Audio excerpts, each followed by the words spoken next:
Ayan. Okay. Sabihin niyo naman sa katabi niyo, ano, ang ganda mo naman ngayon. Ang pogi mo naman ngayon. Okay. So, yun. Ang topic po natin for this month is God is able. So, napakarami nang nag-share ng magagandang salita about sa kakayahan ng Lord, about sa kakayahan ng Lord na kumilos sa buhay natin. Okay, so, kasi totoo naman talaga, God is able. Amen. So, yun. Ako nga po pala si Kuya Nathan.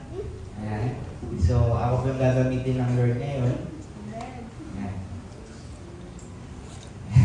Ayan, so, alam niyo po, ang buhay natin parang roller coaster.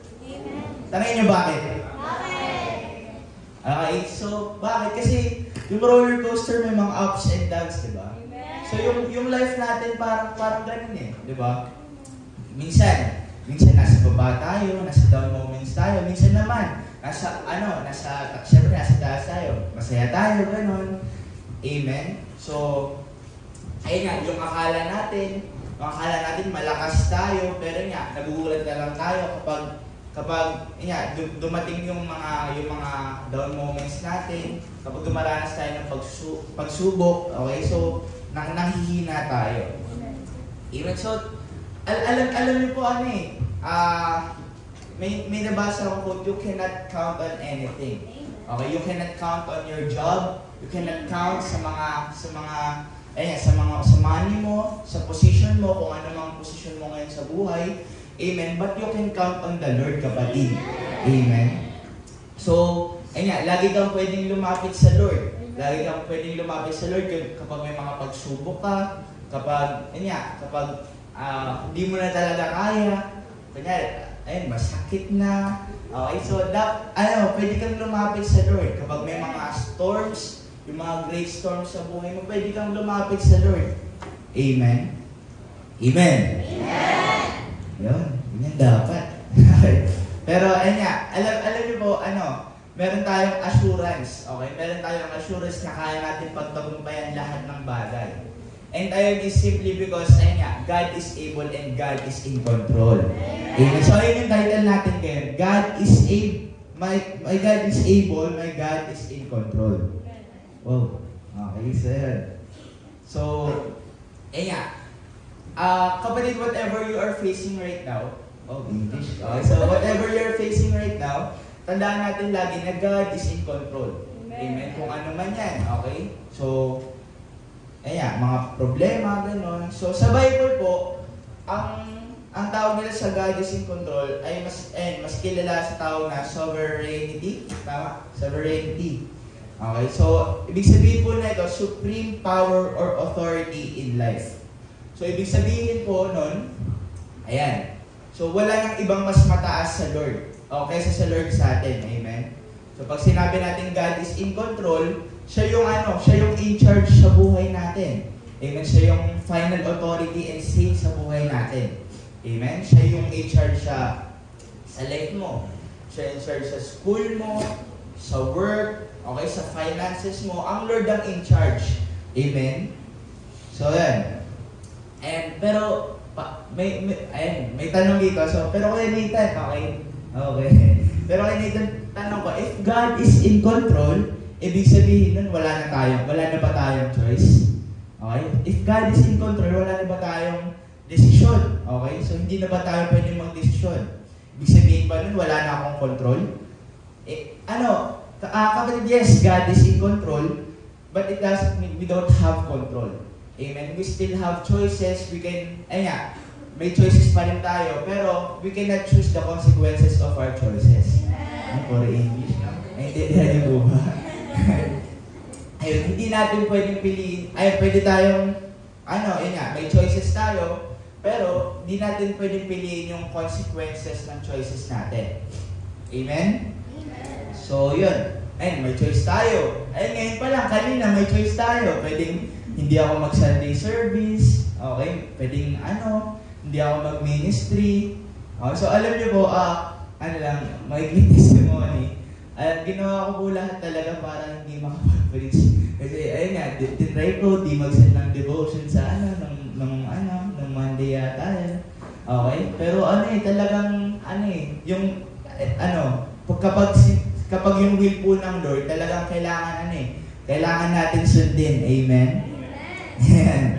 Okay? So, yun nga, may consequences po yun. Okay, so, ito naman. Okay, so, Kuya Nathan, okay, kapag sinabi naman na God is in control, wala na bang masamang mangyayari sa buhay ko? Okay? Kapag sinabi bang God is in control, wala na mga negative na mangyayari sa buhay ko. Okay? So, tanong ko po, bakit ba nangyayari yung mga bad things sa buhay natin? Dahil sa choices na ginagawa natin. Amen? Okay? So, kagaya nga ng kanina, okay, may consequences yung choices natin. Amen? Dahil sa mga choices na pinipili natin or ginagawa natin. Amen? Ayan. So, ito ang ganda na. Hindi po masamang magplano. Amen? Sino dito naniniwala doon? Hindi masamang magplano. Amen? Hindi masamang magplano sa future mo. Hindi masamang magplano sa future mo, sa pangarap mo. Hindi masamang mangarap. Amen? Pero tatandaan natin na anumang plano natin, anumang pangarap natin, talagang yung will pa rin ng Lord yung masusunod eh. Amen? So, sabi po sa Proverbs 19:21, so, and po unang verse natin, many are the plans in the mind of a man, but it is the purpose of the Lord that will stand.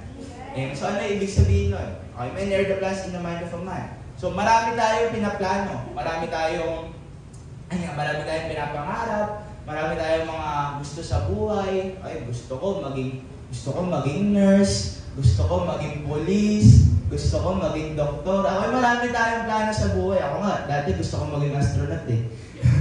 Pero, marami tayong plano sa buhay. Pero lagi natin tatandaan na yung will pa rin ng Lord yung masusunod. Amen? So, ayan. Kasi nga, God is in control. Amen. Amen. So, sino dito nagpaplano? Parang wala kayong plano sa buhay. Tambay ka lang. Ayan, sila dito may plano. Okay, so, kaya dapat kapag nagpaplano tayo, laging may prayer. Tama ba? Dapat, kapag nagpaplano tayo, laging may prayer. Kasi, kapag nagplano tayo, tapos walang prayer, ano tawag doon? Hindi nyo alam, syempre. Okay, so, nananangan, pwede. Pero, may tawag doon, assumption. Tangin nyo bakit? Bakit?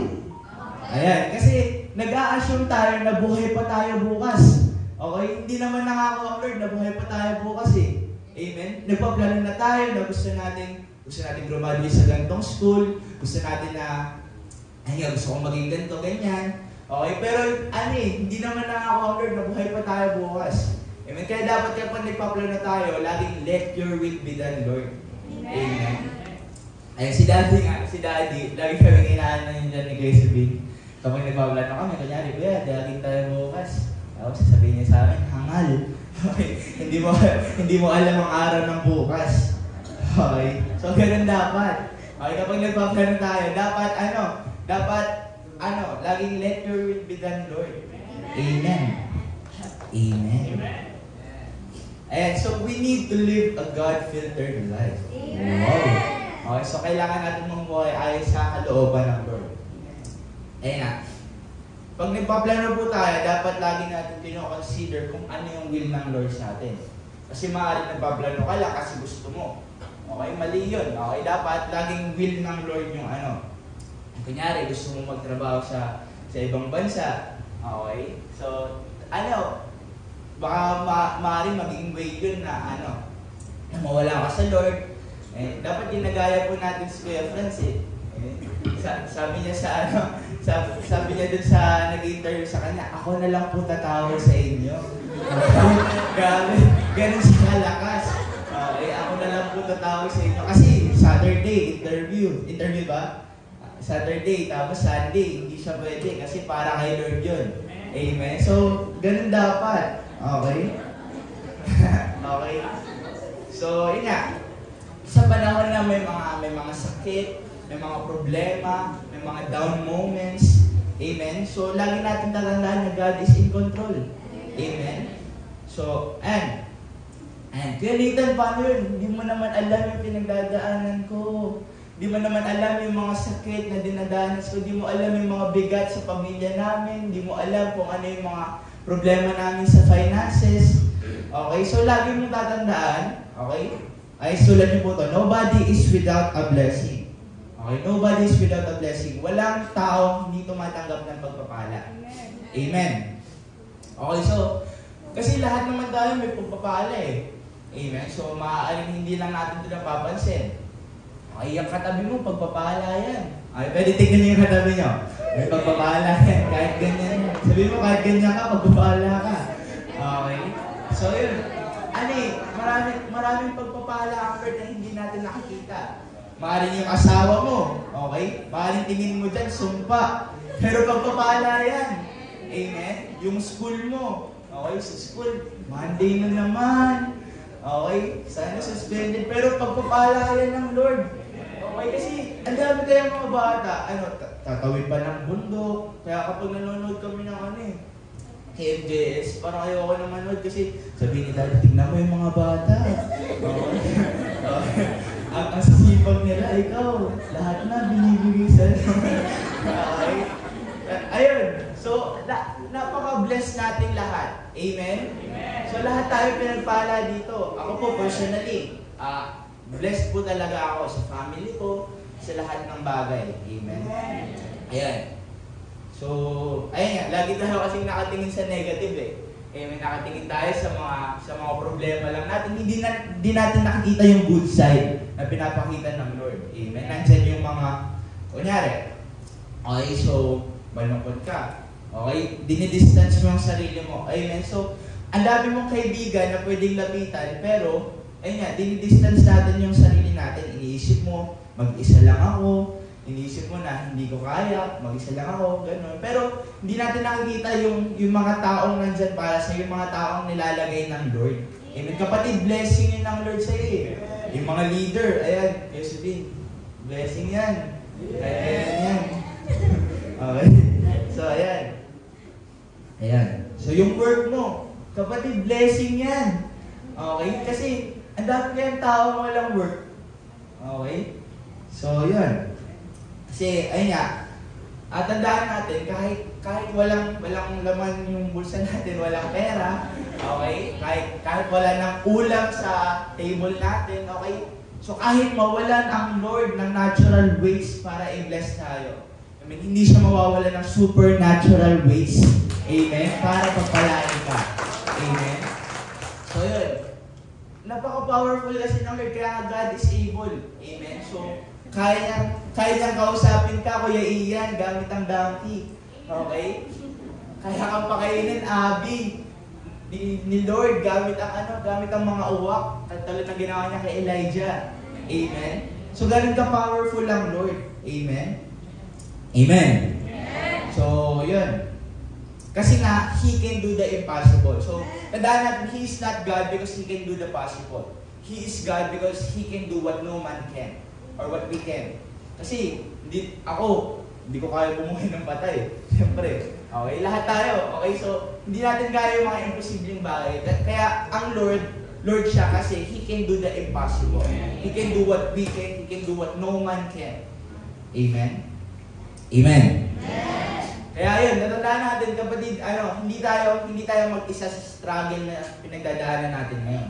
Kung ano man yung problema mo, okay, yung anak ko, problema, wala pa po ang anak, yung mga yung mga parents lang. Okay, so, hindi ko alam kung ano yung mga pinagdadaanan natin eh. Pero kapatid, kasama mo ang Lord.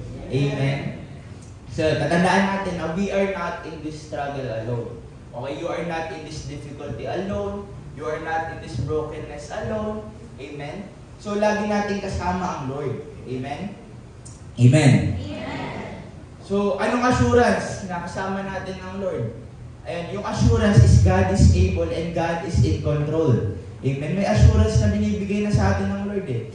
Okay, so kapatid, kahit feeling mo na walang Lord, wala kang kakampi na Diyos, Amen. There is a God that will never leave you. There is a God that will never forsake you. Amen. Lagi nating tatandaan yan. Kasi minsan, totoo talaga yun eh. Gusto ko lang balikan yung tinitignan natin yung mga negative na things, pero hindi natin nakikita yung mga positive na side. Amen. So yun, introduction pa lang yan. Wow. Okay, so meron po tayong 3 points. Okay, so, ayan. Number 1 po, He is able to control our thoughts. Ayan. He is able to control our thoughts. So, ayan. Kayang kontrolin ng Lord yung mga iniisip natin.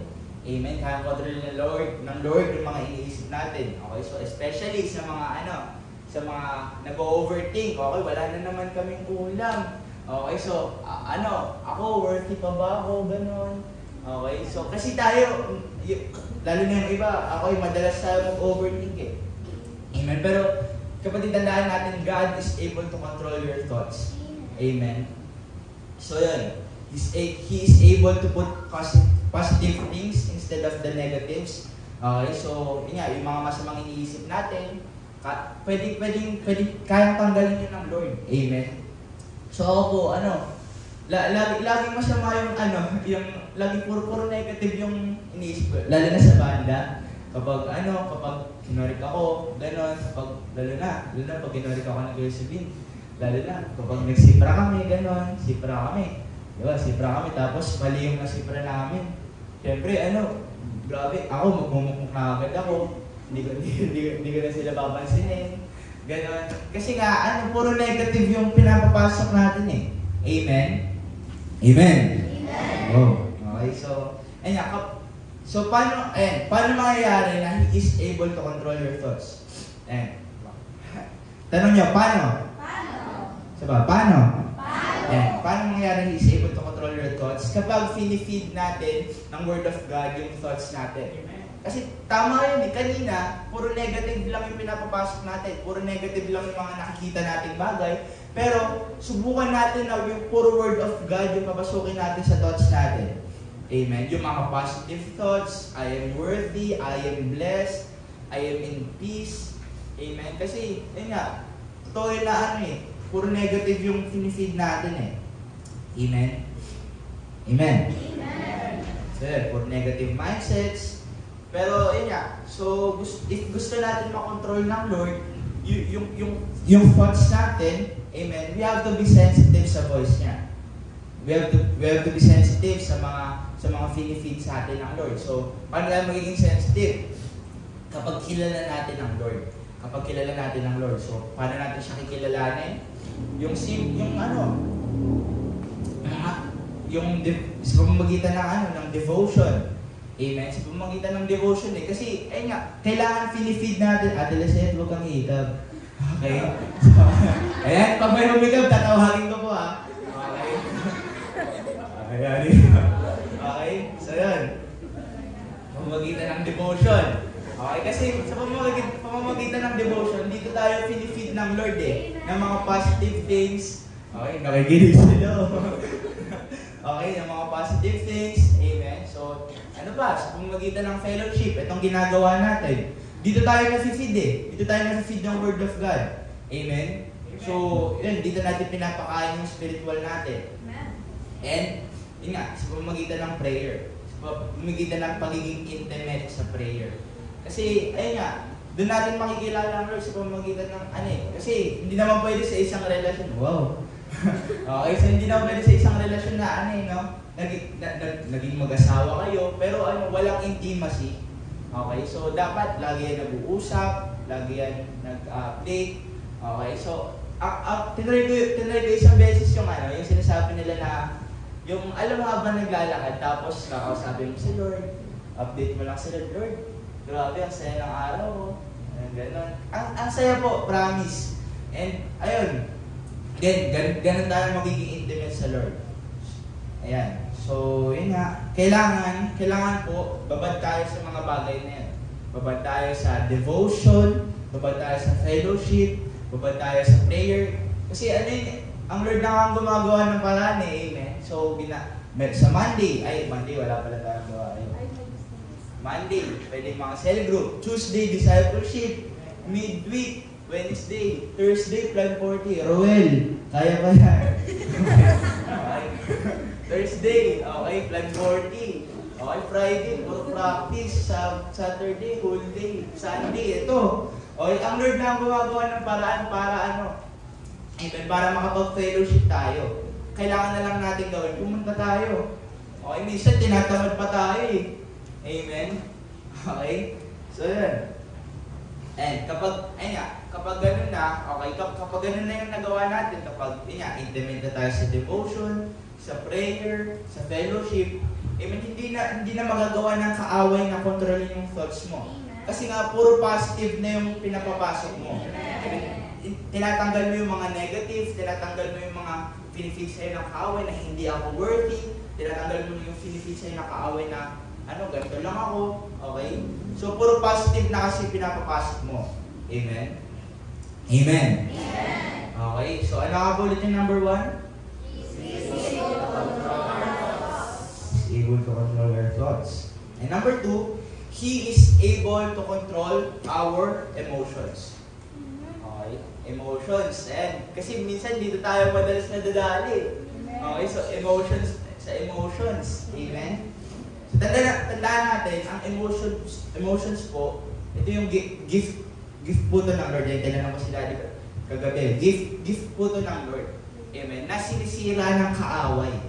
Amen? Sinisira ng kaaway. So, parang nagiging sensitive tayo sa mga wrong emotions. Amen? Madali tayong nagagalit, madali tayong natatakot, madali tayong nawawala ng tiwala. Okay? So, sinisira ng kaaway yung gusto ng Lord na yung gusto ng Lord na pairalin natin na emotions. Amen? So, kasi tayo, tuloy nga kanina, pinupuno natin yung sarili natin ng mga bad things. Amen? So, yun nga, ang gusto ng Lord ay, mapuno tayo ng love, mapuno tayo ng joy, mapuno tayo ng peace. Pero, iba yung nangyayari minsan. Magpo-post sa FB, feeling sad. Okay? Magpo-post, mag-note sa IG, hindi ko na kaya. Okay? May notes na rin pala sa Messenger. Okay, so, minsan, nafe-feed tayo ng mga, ng wrong emotions. Amen? Nagkakaroon tayo ng wrong emotions. Pero ang gusto ng Lord, pairalin natin yung joy, yung love, amen? And yung mga emotions na dapat natin pinapairal. Dapat sa notes mo, sasabihin mo, feeling love. Okay, ganun dapat. Okay, feeling good, ganun. Okay, so hindi na ako magaganon. Okay. Kasi gusto mo ako sa notes sa IG. Okay, so ayan.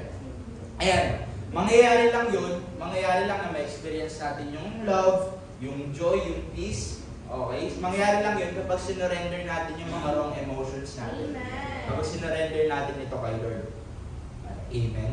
So sabi po sa Ezekiel 36:26, ayan, bibigyan ko kayo ng bagong puso. Amen? Sino dito gusto ng bagong puso? Amen? So bibigyan ko kayo ng bagong puso at bagong espiritu. Ang masuwain ninyong puso ay gagawin kong pusong masunurin. Sino dito masunurin? Masunurin na kayo. Ayan, joke lang. Okay, so yan. Ayan. Bibigyan tayo ng bagong puso ng Lord. Amen. So, minsan kasi di natin makontrol yung mga galit, yung mga sama ng loob. Kasi tayo mga tao, sensitive tayo. Amen. So, ayun nga, kapag na-correct tayo, madali tayong nafe-feed na ba't ganito, ganyan. Basta, ayun, tandaan natin na kaya ng Lord alisin yan if you let Him. Kaya ng Lord alisin yung mga sadness, yung mga brokenness na nararamdaman mo if you let Him. Kasi, kagaya nga ng example sa doktor, amen. So, kapag hindi mo sinabi yung mga sintomas mo, amen. So, hindi niya kayang hindi kanya kayang bigyan ng gamot. Amen. Ganun din tayo sa Lord. Amen. So, kapag hindi natin ito sinurrender sa Lord, syempre hindi niya kayang kontrolin ito. So, tayo kasi hindi natin kayang kontrolin yan eh. Amen? So, hindi na naniniwala, hindi niya kayang kontrolin yan. Hindi ka naniniwala. magtiwala. Hindi natin kayang kontrolin yan, pero ayun nga, dapat sa Lord natin pinapakontrol yung mga bagay na yan. Amen? Okay. So, ayun, sabi sa inyo, mabilis lang po tayo. Okay, so ano nga po ulit yung number 1? Thoughts. Number 2? Amen. So, yun, number 3, He is able to control your situations. Amen. Kaya ng Lord, kapatid, na kontrolin yung sitwasyon mo. Amen. So, kung ano man yung sitwasyon mo ngayon, naghihirap ka, ay, maaaring masaya ka naman. Okay? So, kaya ng Lord kontrolin yan. Okay? Ayun, nagpaturo ako kay Chris, sinabi niya po, domino effect talaga ito. Amen? Yung thoughts, yung emotions, yung situations. Kasi yun nga, kung ano yung laman ng thoughts natin, and ayun nga, emotions natin, malaking factor po to sa sitwasyon natin. Amen? Kaya yung sitwasyon natin, bunga ito ng mga thoughts and emotions natin. Amen? Amen? Amen.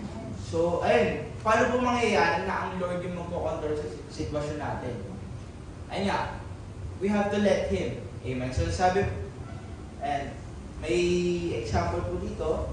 Okay? Sabi, ayun, hindi ko na po babasahin. Kwento ko na lang po. Mark 4:35 to 41. Ayan. Yung thought po ng mga, yung story po ng mga ng mga disciple. Amen. Yung story ng mga disciple sa bangka. Amen. Yung bumabagyo ng malakas. Amen. So, ano yun no? Iba-iba na yung thought nila. Okay, so, yung iba natatakot na, yung iba feeling nila mamamatay na sila. Okay? So, yung emotions nila, yun nga, kinakabahan sila kasi hindi na nila alam eh. Kasi ikaw ba naman, bumabagyo ng malakas, tapos nasa bangka ka lang. Okay? Pero, alam nyo, may nakalimutan sila eh. Amen? May nakalimutan sila. Okay? Nakalimutan nila, nakasama nila si Jesus. Amen? Nakalimutan nila, nakasama nila ang Lord. Alam mo kapatid, minsan ganun tayo. Amen? So, minsan nakafocus tayo sa mga pagsubok, sa mga problema na pinagdadaanan natin, sa mga storms na pinagdadaanan natin. Pero nakakalimutan natin na there is a God na nakasama mo siya. Amen? There is a God na andyan lang para sa atin. Ayun yung nakakalimutan natin eh. Amen? So, ayun nga. Talagang si Jesus noon, hindi po siya tulog. Tama ba? Hindi po siya tulog. Talagang parang hinihintay niya lang na lumapit sa kanya yung mga disciple. And kapatid, ganun yung pinapagawa sa atin ng Lord. Amen? So, maaaring nakafocus tayo sa mga masasamang bagay na nangyayari sa buhay natin ngayon. And ayun nga, hinihintay lang ng Lord na lumapit tayo. Amen? So, hinihintay lang ng Lord na lumapit tayo. Kasi, yun nga, hindi niya kayang kontrolin yung mga bagay na nangyayari sa atin kapag hindi natin siya hinayaan. Amen? Amen. So, ayun nga, ano nangyari nun? Diba, tinawag na nila si Jesus. And gano'n, tinaas lang ni Jesus yung kamay niya. Tumigil yung bagyo. Amen? So, and it symbolizes kung gaano ka-powerful ang Lord. If you let Him, kung may mga bagay ka na hirap ka ngayon, amen, kapatid, kayang alisin niya ng Lord eh. Kayang kontrolin niya ng Lord. Amen. Ang kailangan lang natin gawin, lumapit sa Lord. Amen. Kailangan lang natin gawin, lumapit sa Kanya. Kailangan lang natin gawin na magkaroon ng open heart. Amen. Kasi hindi kaya kumilos ng Lord kapag hindi open yung heart natin eh. Amen. Hindi kaya kumilos ng Lord, hindi kaya kontrolin ng Lord yung buhay mo, yung emotions mo, yung thoughts mo kapag hindi open yung heart natin. Amen. Amen. So, ayun kasi ganun din tayo minsan katulad ng mga disciples. Feeling natin malulunod na tayo, feeling natin na hindi na talaga natin kaya. And yun, nakakalimutan natin na there is a God. Amen. May Jesus. May kasama ka all through all your battles. Amen. Amen. So, ang gawin natin, let God take over. Let go and let God. Talaga i-surrender natin sa Lord. Amen. Para makontrol niya yung mga bagay. Okay? Wag natin gawin yung katulad ng ginawa ng mga disciple na kung ano ginagawa nila, kung ano-anong pinagtapon nila. Okay, pero kalimutan nila na kasama nila si Jesus. Okay, so last example natin, yung pinakain ni Jesus yung 5,000. Sino yung familiar doon? Pinakain ni Jesus yung 5,000. And yung mga disciple, natakot sila. Okay, na-worry sila kasi, yun nga, isip nila, paano natin ito papakainin? Ilan lang yung, 5 tinapay, 2 fish. Amen? Sa atin nga, hindi pa kasya yun eh. Ano pa kaya sa 5,000? Pero ayun nga, nanaig sa kanila yung worry. Nanaig sa kanila yung takot. Amen, na hindi nila ma-feed. Okay, nakita nila yung crowd. Nakita nila yung crowd, hindi nila nakita si Jesus. Minsan ganun din tayo, amen. So, ayun, nakikita natin yung mga maraming problema. Nakikita natin yung mga great trials. Nakikita natin yung mga pagsubok na para bang imposible lang okay, imposible lang malutasan. Amen. Pero ayun, nakakalimutan natin na andyan si Jesus. Amen. Na there is a God that will help you get through sa mga pagsubok mo. Amen. Nakakalimutan natin na laging may Diyos. And He is able to control your situations, mga kapatid. And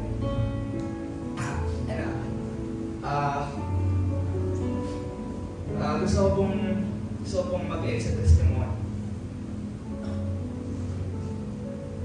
Kasi, ayun nga, ako po, ayun nga, nakikita niyo po ako, naglilingkod dito sa church. Pero, parang hindi ko pinapakontrol sa Lord yung buhay ko. Parang ako lang yung nagiging boss ng buhay ko. Okay, so, sobrang guilty ko kasi tumutugtog ako dito sa harapan.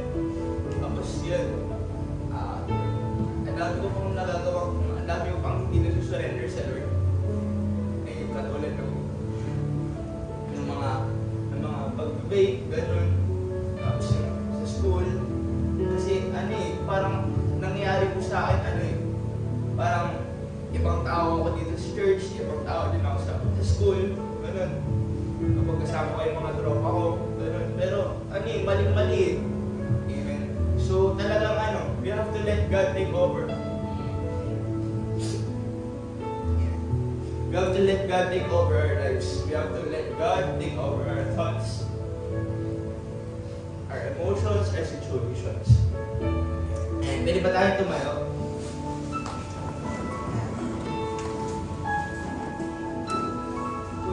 Pwede ba tayo kumikit?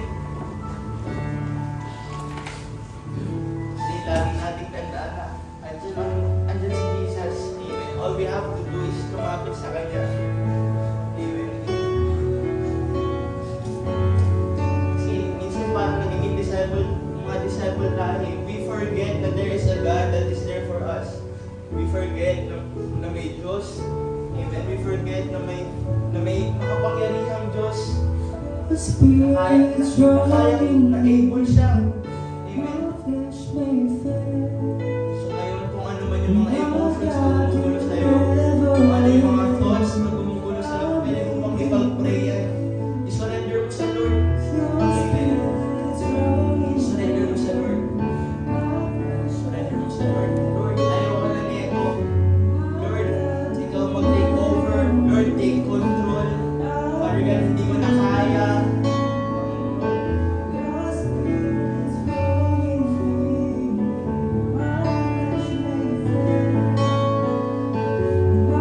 Pwede bang kantahin natin?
Surrender natin yung mga emotions, yung mga wrong thoughts po. Surrender natin yung sitwasyon natin. Kung ngayon hirap na hirap ka man sa sitwasyon mo ngayon, kapatid, surrender mo yan. There is a God is able to control. All you have to do is lumapit sa Kanya. You have to do. Lapitan mo ang Lord.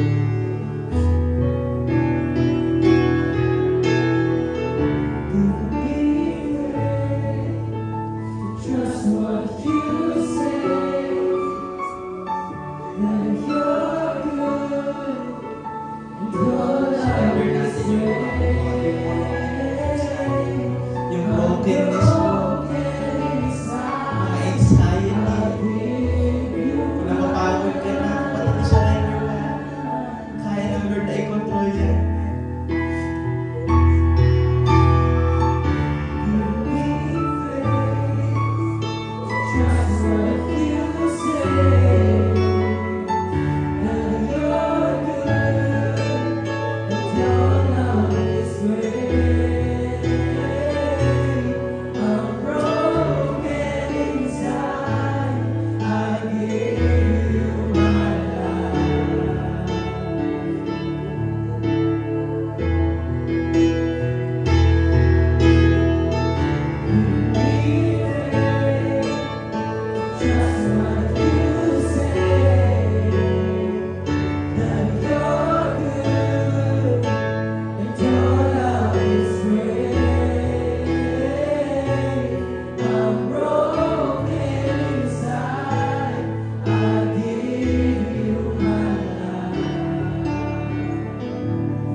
Pwede bang kumalat tayo ng prayer part?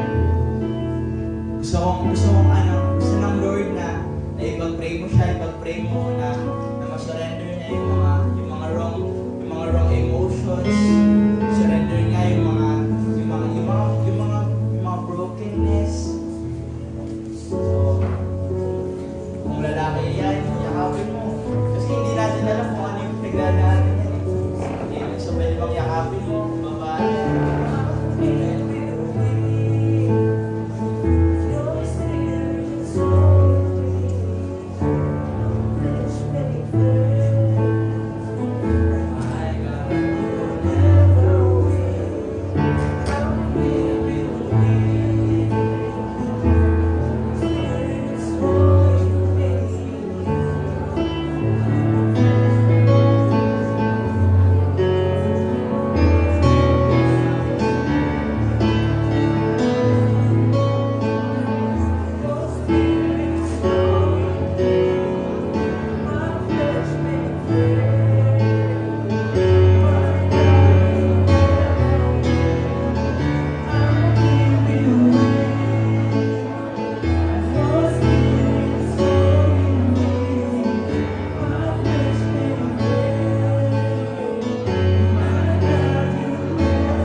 Father God, Panginoon, salamat, Lord, Panginoon, sa ngayon, Panginoon, Lord, sa lahat ng pinaramdam mo, Father God. Salamat, Lord, sa control, sa thoughts namin, Lord, sa emotions namin, sa sitwasyon namin, Father God. And Panginoon, Lord, we surrender it all to you, Panginoon, Lord God. Panginoon, sinusurrender namin itong mga bagay na ito, Lord, yung mga hindi namin kaya, Lord, kaya mo. Because, Lord, you are able, Father God. Kaya, Panginoon, we surrender it to you, Panginoon. Lord, sinusurrender namin yung mga bad emotions, Lord, yung mga bad thoughts, Panginoon. And Lord God, especially yung situation namin ngayon, Lord, sinusurrender namin ito sa inyo, Panginoon. And Lord God, let your will be done sa buhay namin, Father God. Panginoon, Lord, let your will be done sa bawat namin, Panginoon. Lord, I pray, Father God, na kayo ang mauna. And Lord God, tulungan niyo po kami to live a God-filtered life, Panginoon. Lord, salamat. Thank you for the restoration, Father God. And Panginoon, Lord, we declare the victory, Panginoon. Lord, yung mga natutunan namin, Father God,